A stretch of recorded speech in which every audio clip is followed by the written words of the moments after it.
алуан түрліліктен тұтастыққа. Қазақ елі бүкіл әлем алдында конфессияаралық келісімнің жарқын үлгісі ретінде танылды. Жалпыұлттық бірліктің моделі прогресшіл елдер тарапынан әлдеқашан қолдау тауып мойындалған.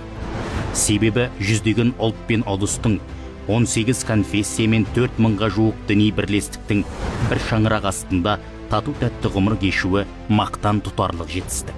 Бұған еліміздегі әрбір этникалық топтың құқы толық сақталғанның арқасында қол жетіп отыр.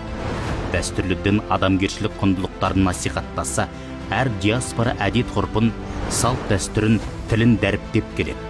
Соның арқасында елдік ұстаным насихатталып, халықтар достығы орнап, ауызбіршілік құтты тұғырына қонды. Түрлі дін өкілдері арасында өзара түсіністік пен сыйластық жоғары дәрежеде жалғасын тауып келеді.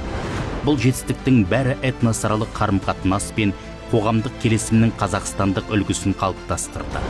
Алуан түрлілік арқылы тұтастыққа деген ұран аясындағы әрбір нәтижелі әрекет қазақ елінің келешегін кемел, бірлігін бекем қылары сөзсіз.